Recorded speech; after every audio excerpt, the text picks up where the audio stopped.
국무회의 도중 민정수석을 통해 사고 소식이 긴급 보고됐습니다. 이 대통령은 사건의 진상을 신속하고 철저하게 파악하고 대책에 만전을 기하라고 지시했습니다.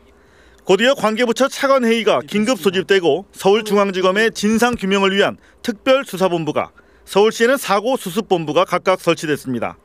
한승수 국무총리는 대국민 발표를 통해 이번 사건에 대한 유감을 표명하고 희생자 유가족들을 위로했습니다.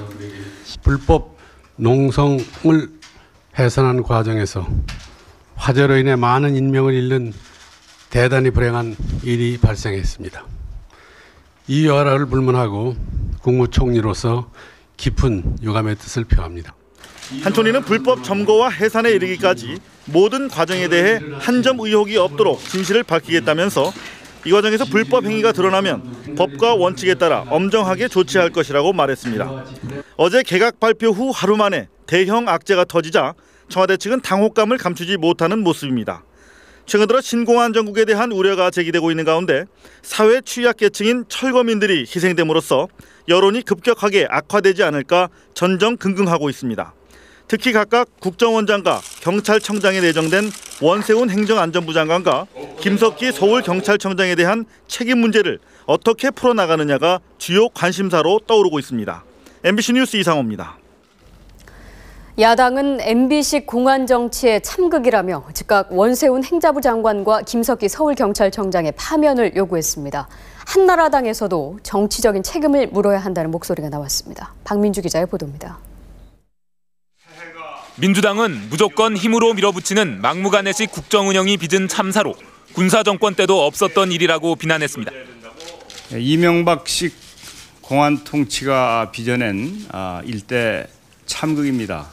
마치 폭도를 진압하듯이 공권력이 진입해서 무고한 시민들의 살상을 일으킨 이런 참극을 우리는 어떻게 해석해야 합니까?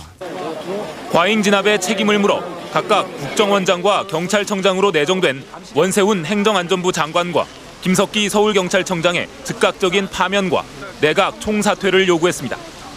자유선진당 이회창 총재도 책임자 문책을 강하게 촉구했습니다.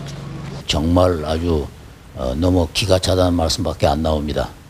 사건의 원인과 그 경위를 철저히 규명을 해야 됩니다. 그렇게 해서 책임이 어디에 있는지 소재를 분명히 밝혀내야 합니다. 어제 개각에 대한 분노도 추스리지 못한 한나라당은 충격에 빠졌습니다. 박기태 대표가 용산 인근에서 최고위원회의를 열었지만 특별한 대응책은 내지 못하고 지도부 내 의견차만 드러냈습니다. 아직 진상이 밝히지도 않고 피해자를 구제하지도 못한 이런 상황 속에서 정치 공세를 펴는 것은 참으로 가슴 아픈 일입니다. 진상규명 이전에 조속히 책임자를 문책을 하고 그다음에 후임자들이 민심수습을 하고. 여야는 내일 오전 진상규명을 위한 국회 행정안전위원회를 열기로 했지만 한나라당은 원세훈 행안부 장관과 어청수 경찰청장의 보고를 듣자는 입장이고 야당은 직접 책임이 있는 김석기 서울경찰청장이 나와야 한다는 입장이어서 진통을 겪고 있습니다. MBC 뉴스 박민주입니다.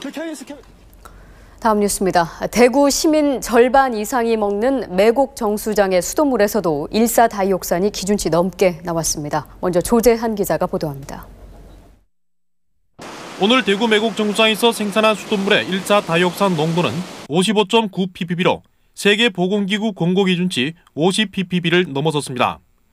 지난 16일 두리우 정수장의 가동을 중단했을 때보다 11ppb나 더 높습니다. 매곡 정수장은 대구 수돗물의 절반 이상을 공급하고 있습니다. 시민 안전을 고려할 때 즉각 정수장 가동을 중단해야 하지만 수돗물 대란을 우려해 중단도 못하고 있는 실정입니다. 현재 대구시가 내놓은 대책이라고는 물을 끓여 먹으라는 당부가 전부입니다. 음용수는 반드시 끓여 드실 것을 시민 여러분께 다시 한번 부탁을 올리고 수돗물의 다이옥산 농